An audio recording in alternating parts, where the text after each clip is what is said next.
कृष्णाय वासुदेवाय हरये परमात्मने प्रणतक्लेशनाशाय गोविन्दाय नमो नमः। कृष्णं नारायणं वन्दे कृष्णं वन्दे व्रजप्रियं कृष्णं द्वैपायनं वन्दे कृष्णं वन्दे पृथासुतम्। ॐ नमो भगवते वासुदेवाय। ॐ नमो भगवते वासुदेवाय। ॐ नमो भगवते वासुदेवाय। बोलिए वृंदावन बिहारी लाल की।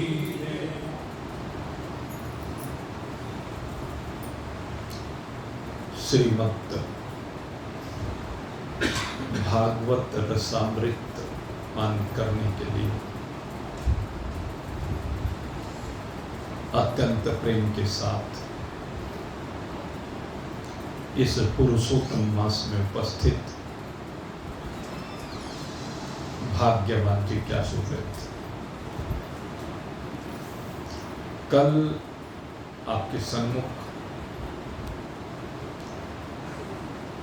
इस श्रीमद् भागवत भागीरथी का अवतरण हुआ और इसमें कथा आती है कि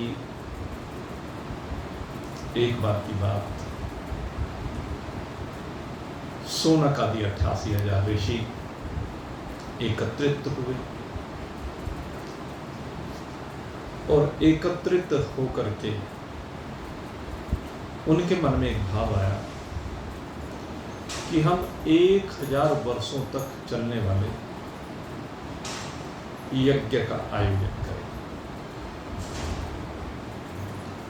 और प्रातःकालीन सत्र में तो यज्ञ करें और उसके उपरांत भगवत चर्चा का श्रवण करें। ऐसा मन में भाव उनके आया तो ऐसा मन में भाव आने पर उन्होंने विचार किया कि कोई ऐसा पवित्र स्थान होना चाहिए जहां पर हम लोग बैठ सकें, क्योंकि 88,000 ऋषि, उनके बैठने के लिए स्थान भी बड़ा विस्तृत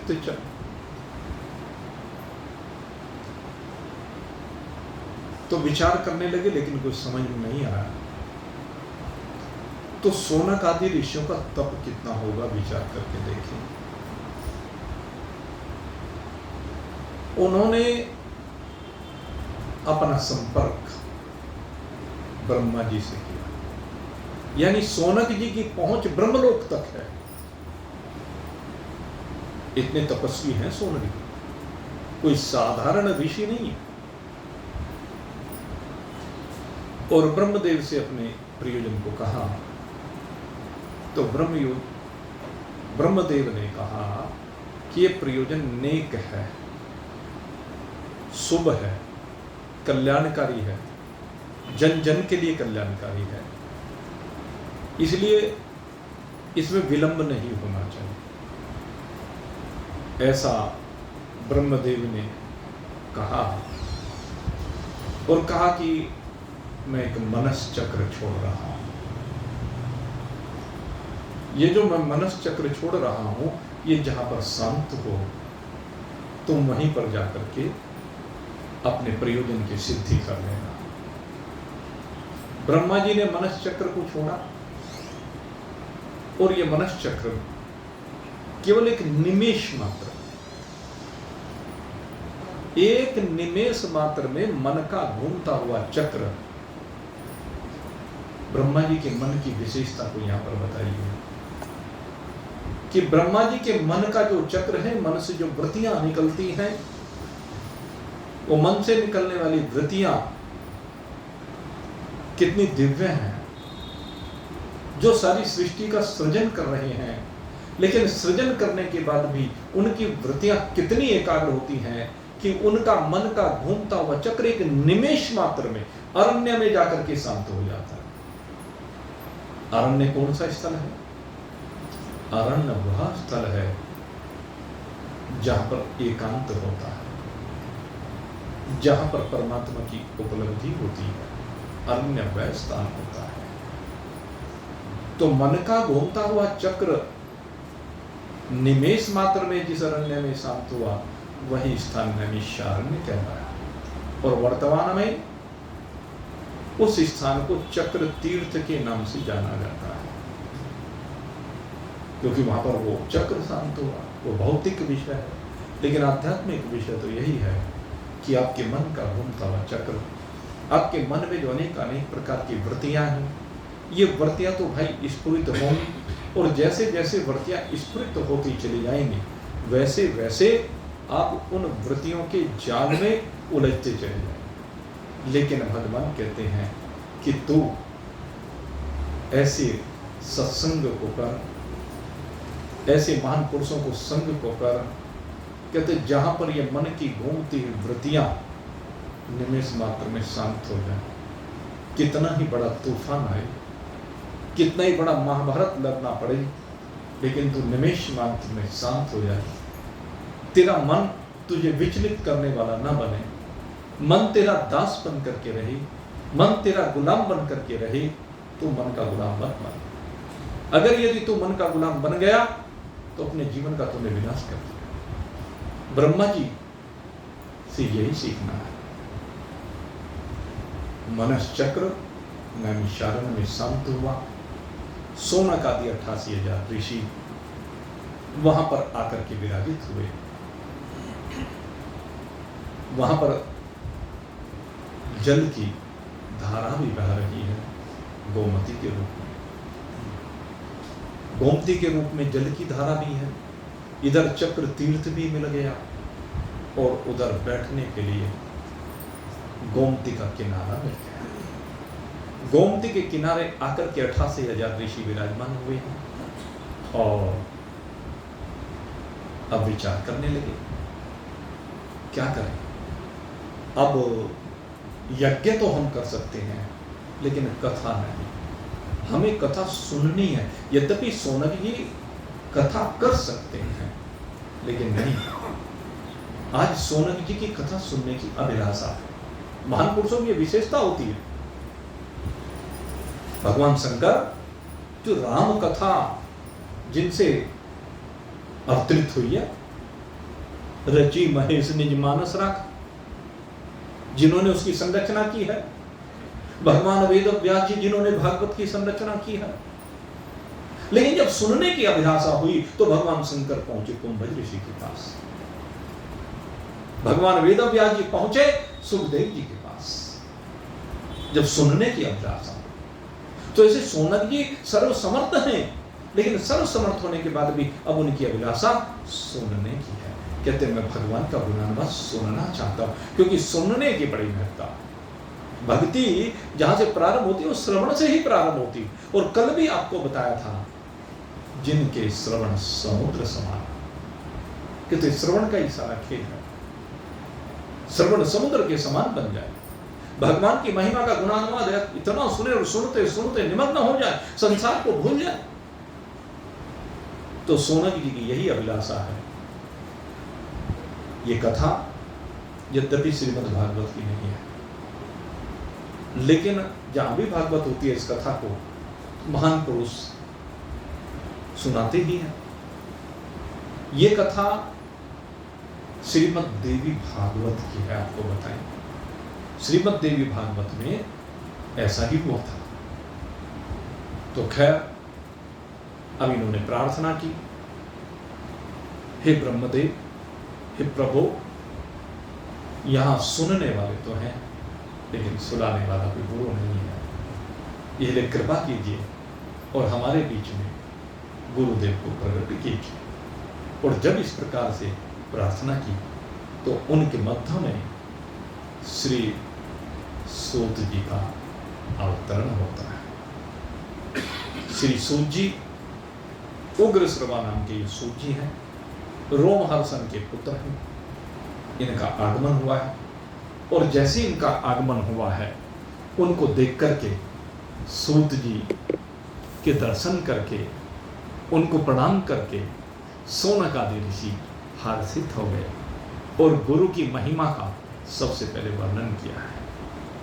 गुरु की महिमा वैसे तो शब्दों में कोई भी वर्णित नहीं कर सकता है, लेकिन यहां पर सूत जी से शौनक आदि ऋषि कह रहे हैं, चिंतामणिर्लोक सुखम सुरद्रुः स्वर्ग संपदम प्रियच्छति गुरुः प्रीतो वैकुंठे योगी दुर्लभम।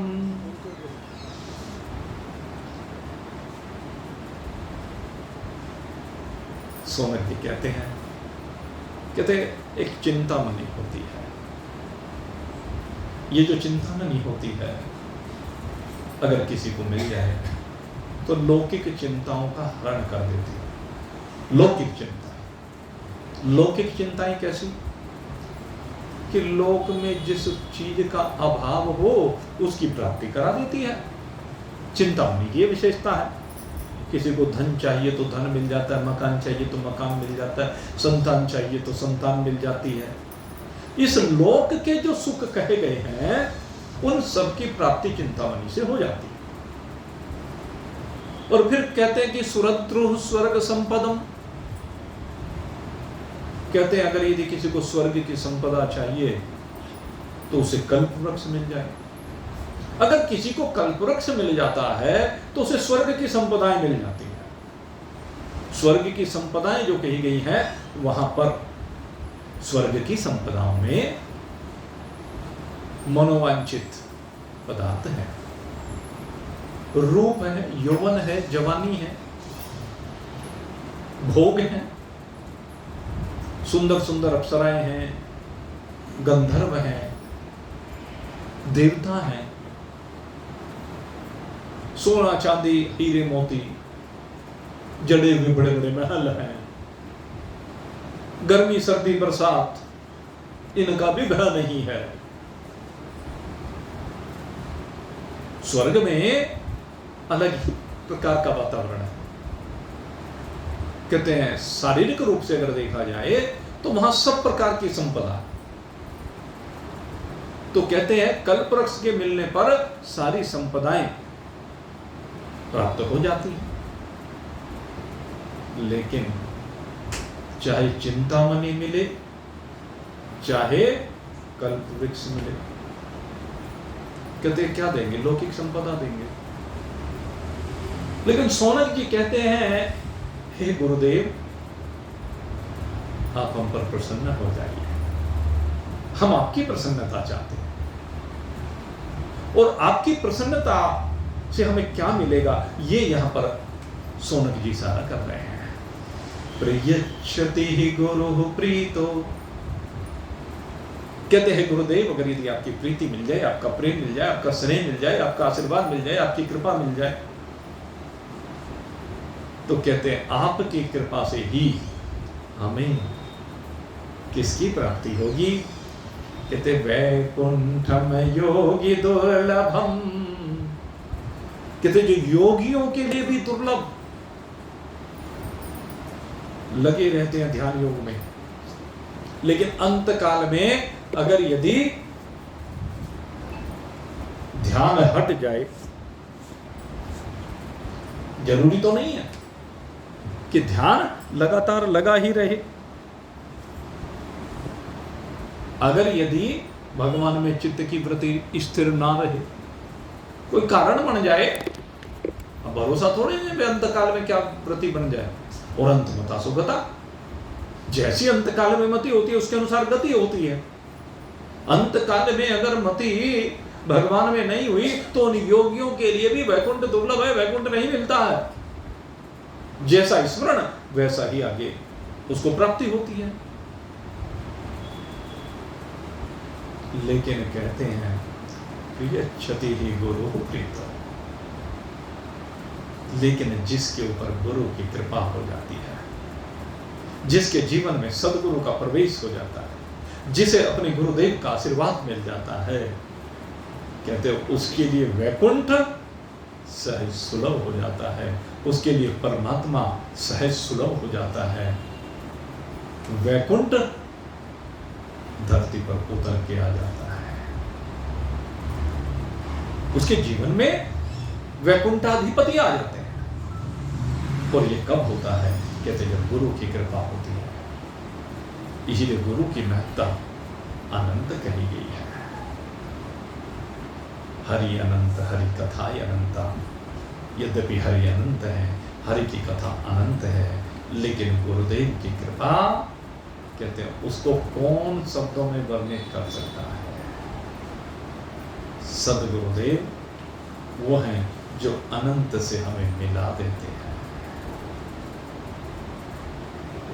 ऐसी गुरु की कृपा होती है। तो सोनक जी ने गुरुदेव का पूजन किया।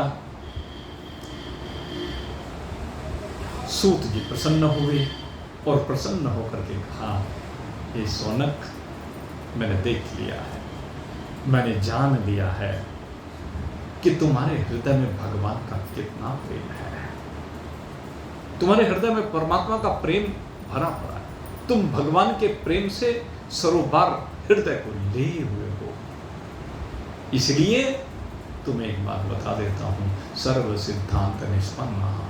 सर्व सिद्धांत जो भी शास्त्रों के सिद्धांत हैं, वो उनका एक सार मैं तुम्हें कहता हूं।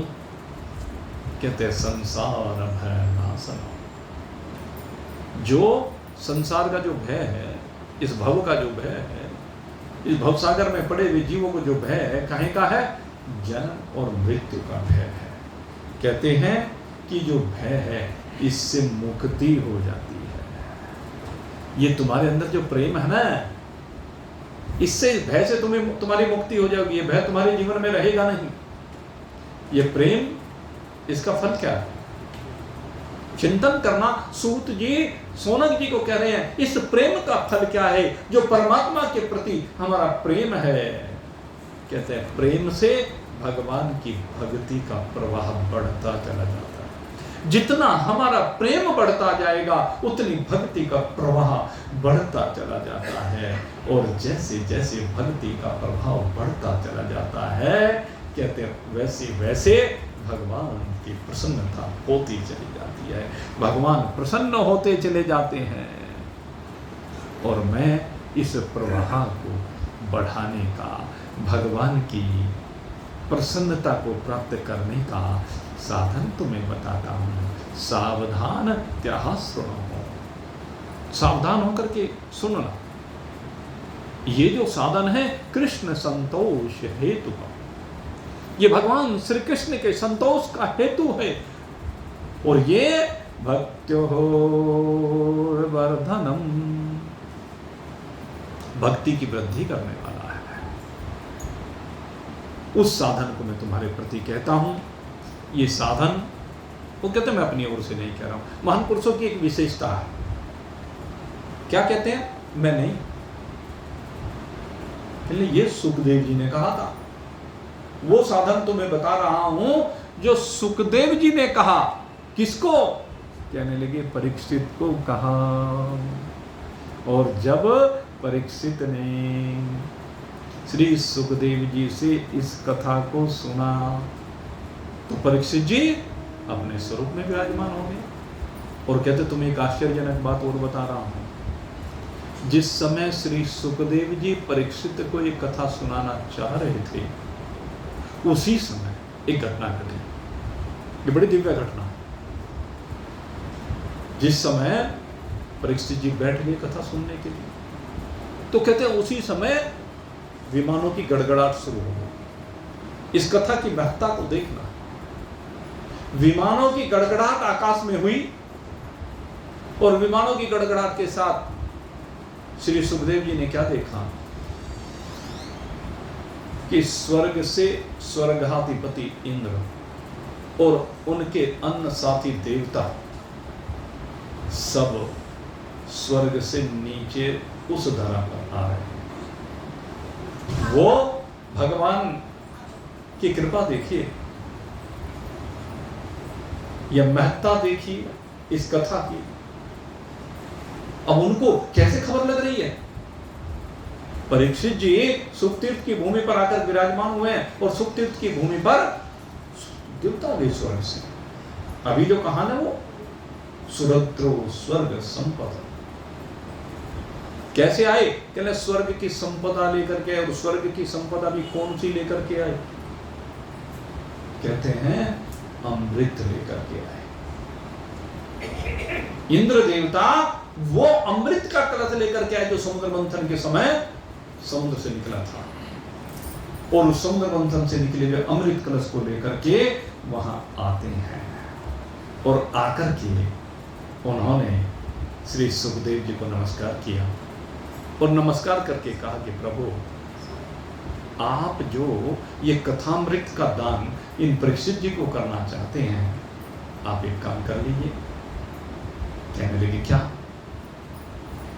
कि मैं ये अमृत का कलश लेकर आया हूं। परीक्षित तो परेशान है, 7 दिन बाद तक सकाएगा, वो इसको डसेगा, इसकी मृत्यु हो जाएगी। ये तो मरने से तो बचना चाहता है, इसलिए हम इसके लिए ये अमृत कलश लेकर के आए। आप एक काम करें, ये अमृत इसको पिला दे, इसका तो काम हो गया। जैसे एक बार क्या हुआ, एक सेठ जी बहुत परेशान थे और सेठ जी जब परेशान थे, व्यापार में अचानक से बहुत मोटे पैसे की किसी की देनदारी आ गई और घर में पैसा था नहीं। अब जरूरी तो नहीं होता करोड़पति अरबपति सेठ भी हो, किसी दिन हर समय घर में पैसा ही रखा हो। और अब तो कोई रखता ही नहीं भाई घर में पैसा। जमाने तो जानिए, अब कोई किसी के घर में पैसा नहीं मिलता। रखते हैं तो थोड़ा बहुत। अब तो वो अगर यदि आप जाएंगे ना, इंजीनियर लोग होते हैं जैसे, हमने बहुतों को देखा, और क्या होता है वो कार्ड सा लिए फिरते हैं भाई। है? अब तो वो कार्ड की भी जरूरत नहीं, मोबाइल के लिए फिरते हैं। है? और वो मोबाइल लेकर ही देश में विदेश में सब जगह जाते हैं और बस वो स्कैन सा करते हैं, कर देते हैं। अच्छा एक बात सोचिए, अगर किसी कारण से विदेश में गए हुए हों और वो मोबाइल कोई चोरी कर ले, कहीं पानी में गिर जाए समंदर में नहाते हुए, क्या करेंगे? जेब में फूटी कोड़ी में नहीं। इस तरह की आजकल स्थिति हो गई है। तो खैर ये तो भाई लोग की स्थिति ऐसी है। तो एक बार की बात है, एक सेठ जी, उनको भी अचानक आवश्यकता पड़ गई, बड़े परेशान, कहने इज्जत खराब हो जाएगी, क्या करूं क्या करूं। और आखिर सोच करके एक बड़ा वहां पर मंदिर जिसमें उनकी आस्था थी, और उस मंदिर में वो सेठ जी पहुंच गए। और जब सेठ जी पहुंचे तो वहां जाकर के क्या देखा, शाम का रात्रि का समय हो गया था। मंदिर में सिर्फ एक व्यक्ति बैठा हुआ था, और वो जो व्यक्ति बैठा हुआ था वो भगवान से प्रार्थना कर रहा था। वो तो रो रहा था भगवान के आगे। अब सेठ जी अपनी बात कहना चाहते थे भगवान से, लेकिन उसके रुदन के सामने वो कुछ कह ही ना पाए। सेठ जी ने कहा भाई क्या बात है? कहने लगे, ये बच्चा बीमार पड़ा है, उसका ऑपरेशन होना है, 10,000 रुपये की आवश्यकता है, भगवान से 10,000 रुपये मांगने के लिए आया है। अब सेठ जी ने फट से 10,000 रुपये निकाले और उसके हाथ पे कहला, चतु तो जा। अब उसे तो भेज दिया और फिर चलते हुए कहने लगे भाई अगर कुछ और जरूरत होगी तो ले, मेरा ये एड्रेस ले ले, वहां जाना, वहां दे दूंगा। कहने सेठ जी मुझे किसी एड्रेस की जरूरत नहीं। अरे ऐसे मौसम में रात्रि के समय जिस भगवान ने तुझे यहाँ पर मेरे लिए भेज दिया है, अब मैं एड्रेस लेकर क्या करूँगा? वो दोबारा भी भेज देगा, तेरे जैसे किसी को भेज देगा। एक कथा इस तरह की आती है। तो खैर अब सेठ जी को तो मांगना था भाई, धन की आवश्यकता थी, तो उसका काम करा दिया सेठ जी से। खैर सेठ जी की बात तो भाई ऐसी है, कई बार ऐसा हो ही जाता है, लेकिन कोई बात नहीं। सेठ जी की बात तो छोड़, बात किसकी करनी है?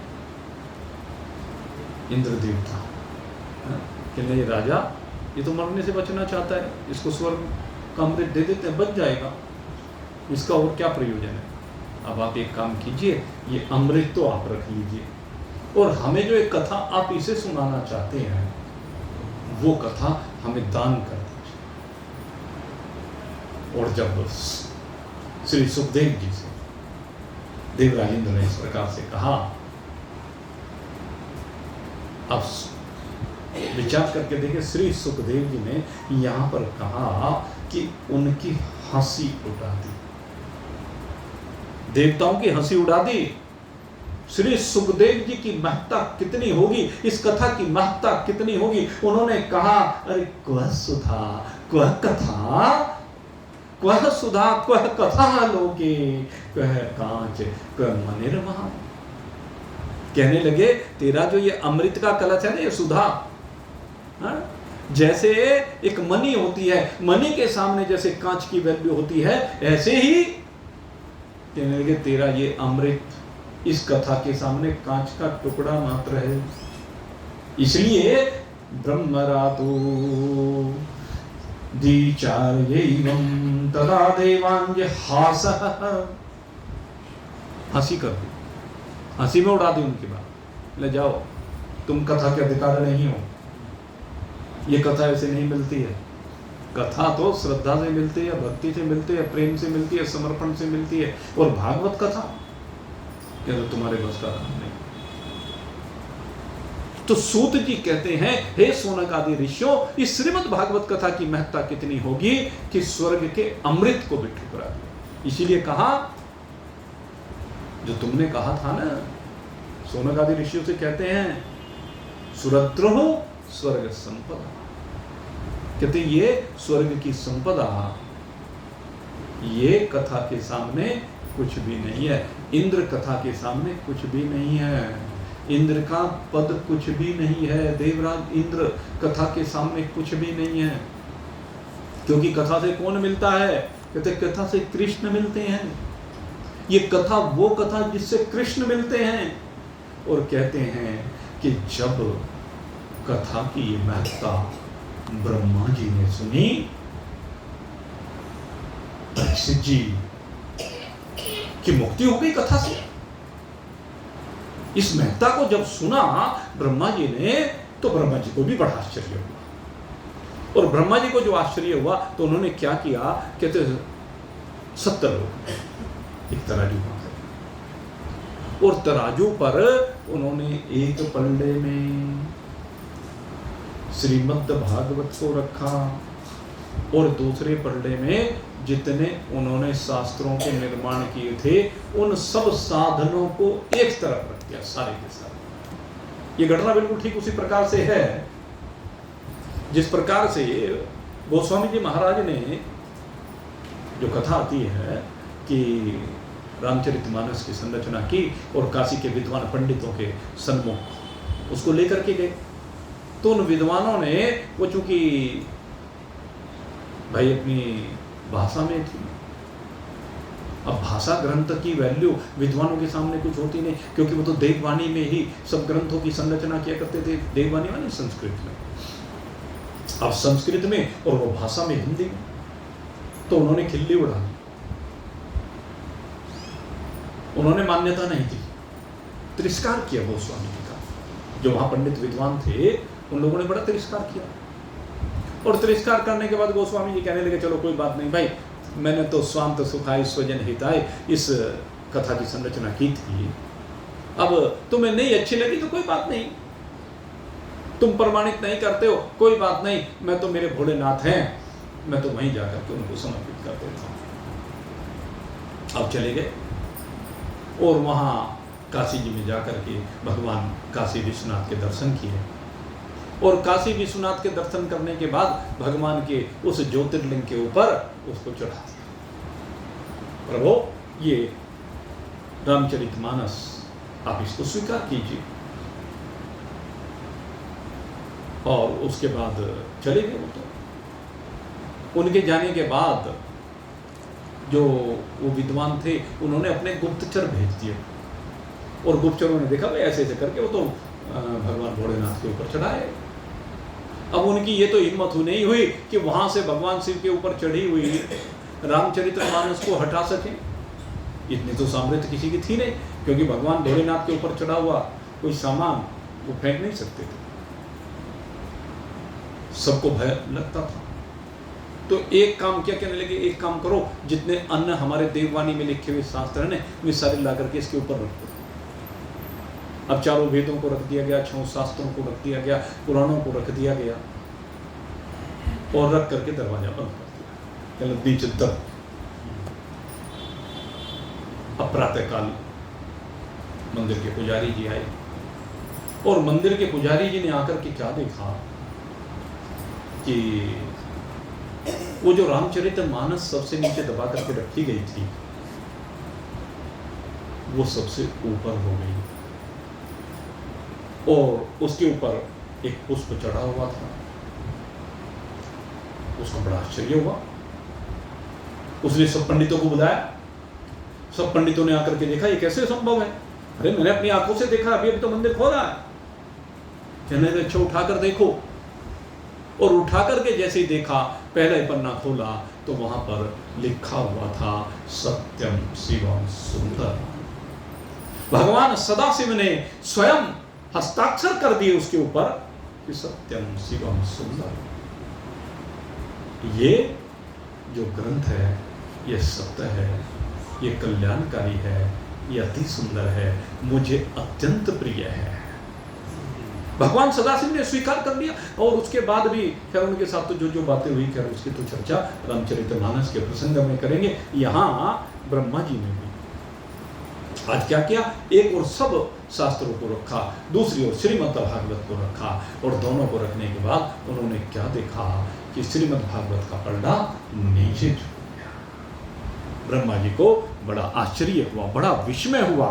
अरे कैसा दिव्य ग्रंथ है ये। और उन्होंने उसी समय निश्चय कर लिया कि ये भगवत स्वरूप है, ये भागवत शास्त्र जो है इसके पढ़ने सुनने से तत्काल मोक्ष की प्राप्ति होगी, ऐसा ब्रह्मा जी ने निश्चय किया। और ये ग्रंथ स्वयं ब्रह्मा जी ने ही नारद जी को प्रदान किया था, ब्रह्मा जी को भगवान ने प्रदान किया था। ये भी कथा आगे आएगी। तो इसके बाद कहते हैं कि ये जो ग्रंथ है ये सप्ताह श्रवण की विधि से, अगर सप्ताह श्रवण की जो विधि है उस विधि से श्रवण करने पर यह निश्चय ही भगवान की भक्ति को प्रदान करता है। प्रेम होगा तो भक्ति मिलेगी और भक्ति होगी तो भगवान मिलेंगे। और श्री सूत जी कहते हैं कि पूर्व काल की बात है कि दया नहीं थी, सनकादिक ऋषि, उन्होंने इस ग्रंथ को देवऋषि नारद को सुनाया था। यद्यपि देवऋषि ने पहले ब्रह्मा जी से इस ग्रंथ को ग्रहण किया हुआ है और उन्हीं से आगे परंपरा से बढ़ाई आगे, लेकिन कहते सनकादिक ऋषियों से सप्ताह श्रवण की विधि के अनुसार उन्होंने श्रवण किया है। कहते सप्ताह श्रवण की जो विधि है वो विशेष लाभकारी है, विशेष फल देने वाली है।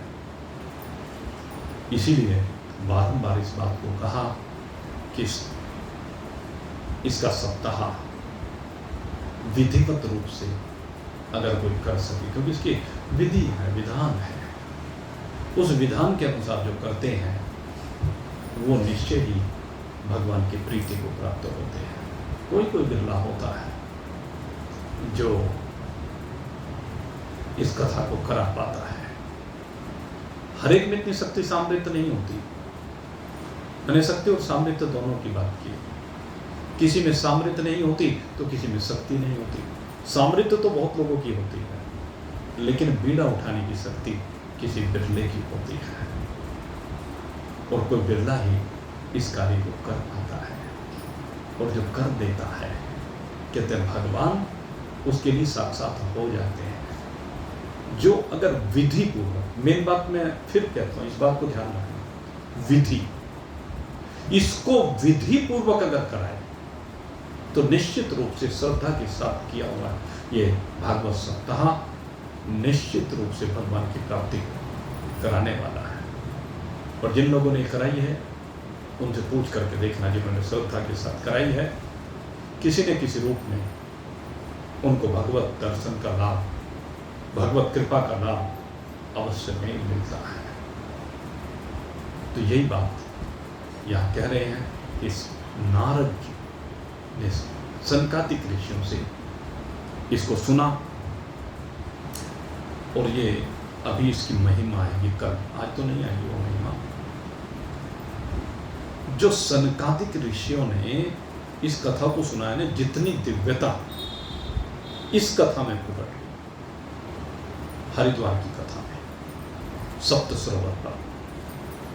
सरोवर पर सनकादिक ऋषियों ने नारद जी को जो कथा सुनाई है ना, उससे श्रेष्ठ कथा, इसमें जितनी भी कथा आती है उससे श्रेष्ठ कथा कोई नहीं है। उसकी महत्ता का आगे वर्णन आएगा, मैं अभी उस ओर आगे बढ़ रहा हूं। सबसे दिव्य कथा है। तो खैर, जैसे ही कहा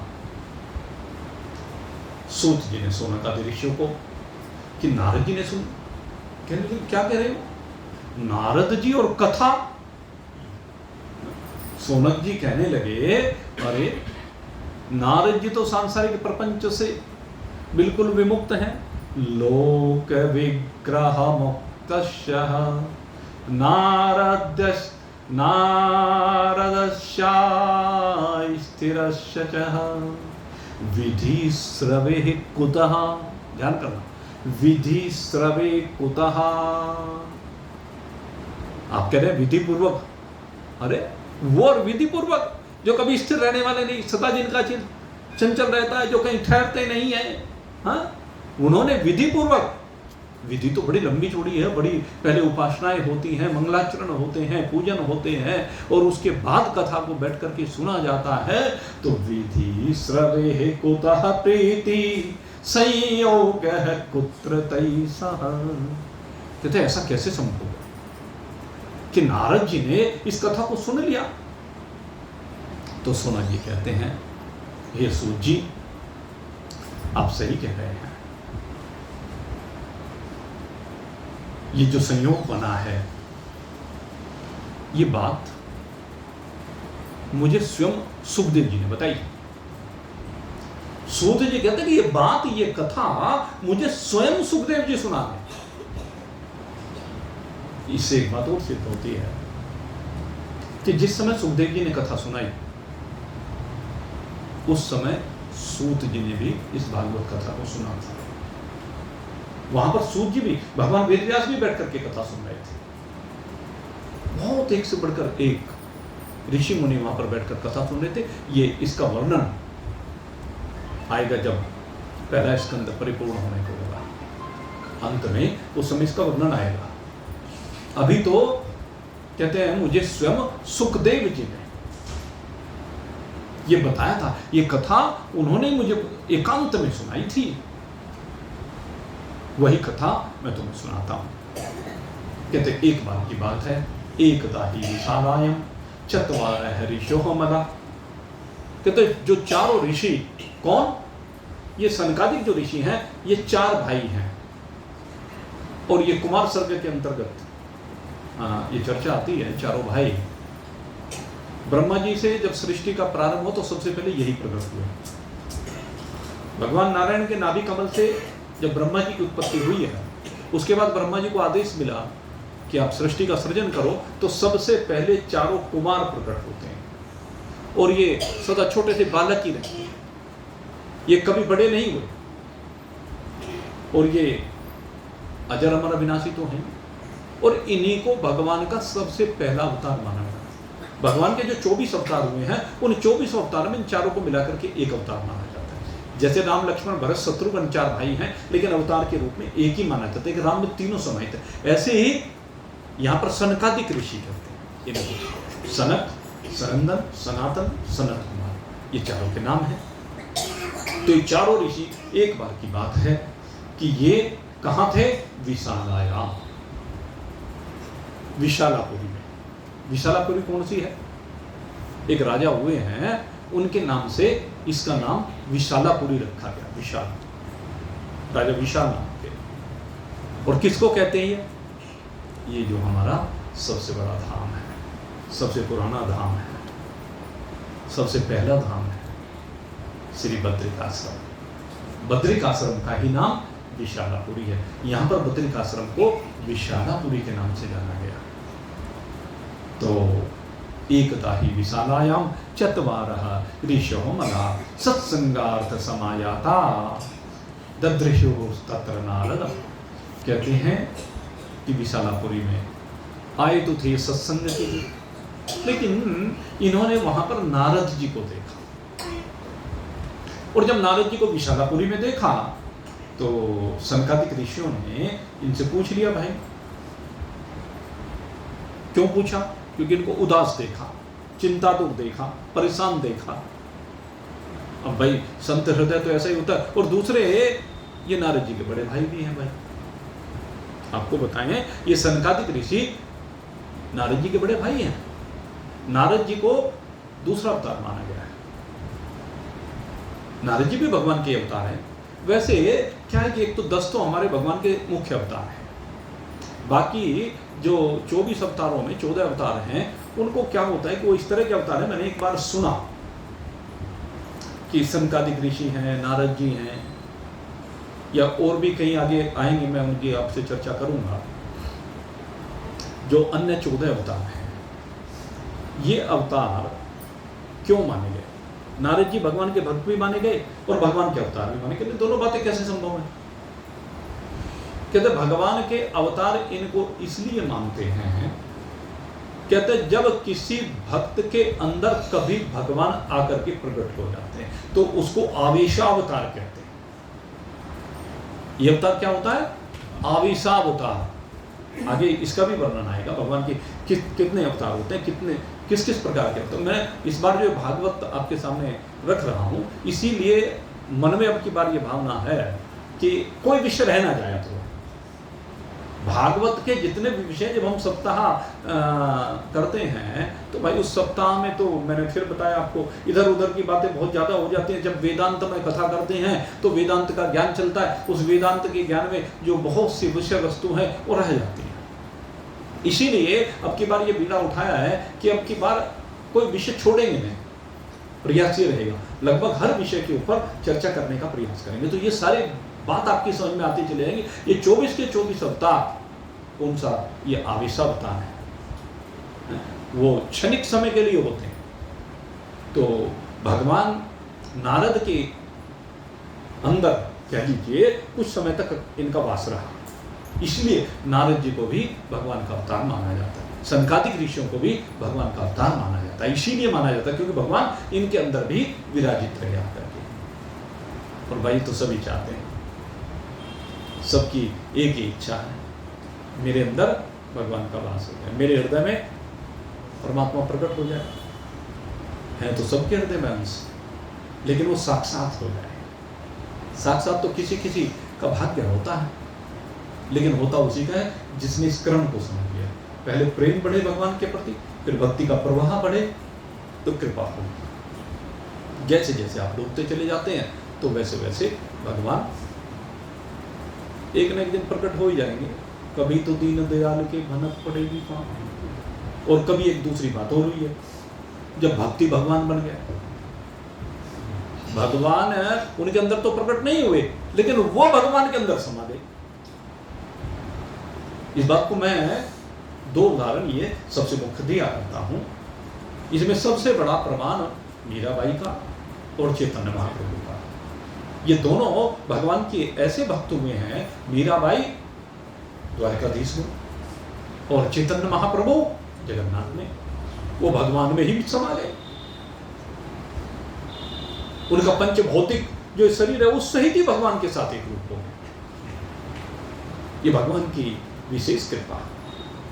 तो ऐसे ही ये जो सनकादिक ऋषि हैं, इन्होंने नारद जी को देखा और नारद जी को देख करके पूछा, भाई आप क्यों चिंतातुर हैं और बड़ी तेजी से में लगते हैं, आप कहाँ से आए हो, आपका आगमन कहाँ से हो रहा है, आप बड़े व्याकुल से हमें दिख रहे हैं। ऐसा लग रहा है आपकी जो स्थिति है जैसे भाई किसी व्यापारी का सारा धन लुट जाए, और जब व्यापारी का सारा धन लुट जाता है तो लुटने के बाद उसका जो हश्र होता, जितना वो परेशान होता है, जैसा वो दुखी होता है, ऐसा ही मुझे लग रहा है कि आपके साथ भी कुछ ऐसा ही हुआ है। लेकिन एक बात कहते हैं, अरे तुम तो आसक्ति से रहित हो, तुम तो मुक्त पुरुष हो, तुम्हारे साथ ऐसा नहीं होना चाहिए, तुम्हारे लिए उचित नहीं है। देखो यहाँ बहुत बड़ी बात है, इसे समझने की बात है। इस श्लोक को बहुत अच्छी तरह से, जो ये बात सनकादिक ऋषियों ने नारद जी को कहा है, आप जैसे आसक्ति रहित पुरुषों के लिए ये स्थिति उचित नहीं है। एक और तो आपने ज्ञान प्राप्त कर लिया, एक और तो आप सत्संग करते हैं, और सत्संग करने के बाद आपका हृदय परमात्मा में डूबा हुआ है, आप संसार से विरक्ति को प्राप्त हो रहे हैं, और दूसरे संसार की किसी घटना को लेकर के आप व्यथित हो रहे हैं। तो जो व्यथित हो रहा है, इसका मतलब सत्संग अंदर नहीं जा रहा है, इसका मतलब सत्संग टिक नहीं रहा है। व्यथित नहीं होना। नारद जी को कहा ये बात, और ये बात नारद जी को नहीं हमें कह रहे हैं। ये भागवत कथा हम सुन रहे हैं, हम सुना रहे हैं। भाई संसार की परिस्थिति तो बार बार अदलेगी बदलेगी, आएंगी और जाएंगी, आगमा पाइनो अनित्य, आने वाली है जाने वाली है, तो तू परेशान क्यों हो रहा है इससे आने जाने से? इन संसार की आने जाने वाली परिस्थितियों को देख करके तुझे परेशान नहीं होना है, तुझे चिंतित नहीं होना है, तुझे दुखी नहीं होना है। नारद तूने क्या भेष बना रखा है? अब बड़े भाई है, छोटे को कह सकते हैं ऐसी क्या बात है? और चूंकि वो तो सदा स्वरूप में विराजमान रहते हैं, यद्यपि कभी कभी तूफान जब जिंदगी में आता है तो कभी कभी ये सनकादिक ऋषि भी धैर्य छोड़ देते हैं। आगे की कथा आएगी इसमें। एक बार इन्होंने भी धैर्य छोड़ा, लेकिन वो तत्काल निवृत्त भी हो गया। भाई देखो क्या है, जो स्थित प्रज्ञ होता है, जिस समय जीवन में तूफान आता है, आप सोच के देखें भाई, जिस समय तूफान आएगा, रोज लहरें तो रोज आती हैं समंदर, लेकिन जब तूफान आता है तो समुद्र मर्यादा छोड़ देता है, छोड़ता है ना, लेकिन कितने समय के लिए? कुछ ही समय के लिए मर्यादा छोड़ करके फिर बाद में फिर उसी रूप में आ जाता है। उसी प्रकार से संत पुरुषों का चरित्र होना चाहिए, साधकों का चरित्र होना चाहिए, भक्तों का चरित्र होना चाहिए। ठीक है, कुछ घटनाएं होती हैं, कुछ विचलन होता है, लेकिन घटना होने के बाद फिर से आपको अपने स्वरूप में आ जाना है, अपनी स्थिति में आ जाना है। आपको व्यथित नहीं होना, आपको परेशान नहीं होना, आपको दुखी नहीं होना है। अरे किसके लिए दुखी हो रहे? क्या साथ में लाए थे, क्या साथ में लेकर के जाओगे? चिंतन करो। तो नारद जी को सनकादिक ऋषि यही समझा रहे हैं। अब नारद जी को थोड़ी शांति मिली, और शांति मिलने के बाद नारद जी ने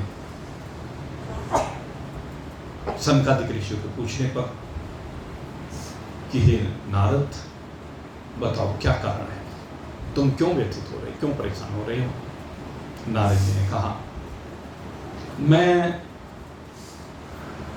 अनंत कोटि ब्रह्मांडों में विचरण करता हूं, बेरोक टोक विचरण करता हूं, और मैं ये समझकर कि अनंत कोटि ब्रह्मांडों में, देखो यहाँ एक बहुत बड़ी बात कह रहे हैं नारद जी, इसको समझना। अहं तु पृथ्वीं यातं ज्ञात्वा सर्वोत्तमामिति। एक बड़ी बात कही है नारद जी ने। नारद जी तो भाई सर्वत्र भ्रमण करते हैं, आप देख लो, नारद जी ने तो वैकुंठ भी जाते हैं, नारद जी तो स्वर्गलोक भी देखते हैं। नारद जी जितने भी ब्रह्मांड, इस ब्रह्मांड में लोक लोकांतर हैं, उन सब में उनकी गति है, सब जगह को देखा हुआ है। और नारद जी ने कितनी बड़ी बात यहां पर कही है, सर्वोत्तम, कहने सबसे श्रेष्ठ लोग। कौन सा कहा? कहने अहम तु पृथ्वीं यातो ज्ञात्वा सर्वोत्तममामिति। कहते सबसे सर्वोत्तम जानकर के इस भूदेवी की शरण में आए। कहते जितने भी लोग हैं उनमें ये भूदेवी, ये मृत्यु लोग जिसको कहा गया, कहने को तो मृत्यु लोग है, इससे ऊपर बहुत अच्छे अच्छे लोग कहते हैं, अंतरिक्ष लोक है, स्वर्ग लोक है, महलोक है, जनलोक है, तपलोक है, सत्यलोक है, जहाँ पर ब्रह्मा जी, प्रजापति, बड़े बड़े ऋषि, सिद्ध, मुनि, देवता, पितृ इत्यादि रहते हैं, वे ऊपर के लोग हैं। और उनकी सब में गति है, सबको देखा हुआ है, सब उनका सम्मान करते हैं जहां भी वो चले जाते हैं। ब्रह्मा जी के पुत्र कहे जाते हैं, भगवान के अवतार कहे जाते हैं। वो अपने मुख से बात कह रहे हैं। उन्होंने तो सत्यलोक को देखा है। ये भागवत सत्यलोक में तो ब्रह्मा जी ने नारद जी को दी है। ब्रह्मा जी से सीधा संपर्क है उनका। उनके बेटे हैं तो बेटे का अगर यदि बाप से भी संपर्क नहीं होगा तो किससे होगा? आप विचार करके देखें। बेटे के अपने बाप के पास तो गति है ना सीधी। भले ब्रह्मा जी का बेटा हो, बड़े ब्रह्मा जी का लोग बड़ा दुर्लभ हो, लेकिन उनकी गति तो है ना। ब्रह्मा जी नारायण के बेटे हैं, नारायण के नाभि कमल से उत्पन्न हुए हैं। तो ब्रह्मा जी तो वैकुंठ में बेरोक टोक जा सकते हैं अपने पिता के लोक में। तो हमारे लिए तो दुर्लभ है वैकुंठ, हमारी तो गति नहीं है वैकुंठ की। तो इसी प्रकार से नारद जी की गति सब लोगों में, लेकिन सब लोगों में गति होने के बाद उन्होंने सब लोगों को देखने के बाद कितनी बड़ी बात कही है कि ये पृथ्वी सब लोगों में सबसे श्रेष्ठ है। अब जिसकी वैकुंठ में भी गति है वो पृथ्वी को सबसे श्रेष्ठ लोग बता। तो यहां पर मनीषियों ने एक बहुत अच्छा दृष्टांत दिया है। एक दिन कोई सुना रहा था, कहने लगे जब भगवान श्री राम अपने धाम को जाने लगे तो हनुमान जी भी वहां थे। तो हनुमान जी से भगवान ने कहा चलो भाई हनुमान जी तुम भी चलो। कहने लगे प्रभु आपके साथ चलने का सौभाग्य मिले, इससे बढ़कर तो कोई बात नहीं होती, पर जरा एक पूछना चाहता हूं। कहने लगे क्या? कहने लगे आप अपने धाम में जा रहे हो, आप तो वहां होगी। हाँ, इसमें भी कोई पूछने वाले, मैं तो वहां सदा रहता ही हूं, मेरा वास स्थल है। पर प्रभु मुझे एक बात बताओ, वहां की कथा भी होती है क्या? अरे कहने जहां मैं हूं वहां मेरी कथा की क्या बात है? कि मेरी कथा लोग क्यों सुनते हैं कि मेरी प्राप्ति हो जाए? इसलिए तो कथा सुनते हैं। और वहां तो चूंकि मैं उनको सदा ही प्राप्त हूं, इसलिए वहां कथा की आवश्यकता नहीं। वहां सब साधन उपलब्ध है, सब चीज उपलब्ध है, लेकिन वहां कथा नहीं होती। तो मुझे तो क्षमा, मुझे वैकुंठ नहीं जाना, मुझे आपके साकेत धाम में नहीं जाना है। क्यों? प्रभु मैं तो राम कथा सुनबे को, मैं तो आपकी कथा सुनने का रसिया हूं, मुझे तो आपकी कथा सुनना अच्छा लगता है। अरे मैं मिलूंगा, कहने लगे कोई बात नहीं, मुझे तो जो आनंद आपकी कथा सुनने में आता वो किसी में नहीं आता। और वो कथा इस मृत्यु लोक में उपलब्ध है, इस पृथ्वी पर उपलब्ध है। इसीलिए आज नारद जी कह रहे हैं कि ये सबसे सर्वोत्तम लोक है, क्योंकि इस लोक में कथा सुनने को मिलती है। हनुमान जी इसीलिए कहते हैं कि सर्वोत्तम लोक है, क्योंकि यहाँ भगवान की कथा होती है। तो जहाँ भगवान की कथा होती है उससे श्रेष्ठ कुछ भी नहीं होता है। आप सब लोग बहुत ही भाग्यवान हैं जो आपको भगवान की कथा सुनने को मिल रही। सुनने को तो बहुत को मिल सकती है, लेकिन आपकी भावना, आपका प्रेम, आपकी जिज्ञासा, आपकी चाहत आपको सुनवा रही है भगवान की कथा। ये बड़े सौभाग्य का विषय है। आप कि सौभाग्य की सराहना करते हुए अब भाई समय हो गया है, इसलिए आज इस विषय को यहीं पर विश्राम देते हुए कल नारद जी और सनकादिक ऋषियों की जो भेंट हुई है, नारद जी अपनी व्यथा को व्यक्त करेंगे और सनकादिक ऋषि उस व्यथा को दूर प्रयास करेंगे। कल सनकादिक ऋषियों की जो दिव्य कथा है उसका पूरा जो रूप दिव्यता है वो आपके सामने रखने का प्रयास करें, लेकिन हो सकता है कल पूरी ना हो पाए तो परसों, क्योंकि जरूरी तो नहीं है। और ये बड़ी दिव्य कथा है, मैं आपको फिर कहता हूँ, सनकादिक ऋषियों की जो कथा है जो इन्होंने सुनाई है, जितनी दिव्यता इसमें प्रकट हुई है।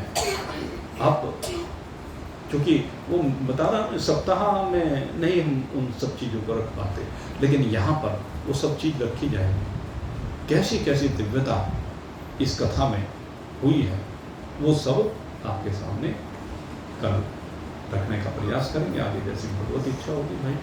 तब तक के लिए जय राम जी की भाई। बोलिए सच्चिदानंद भगवान की।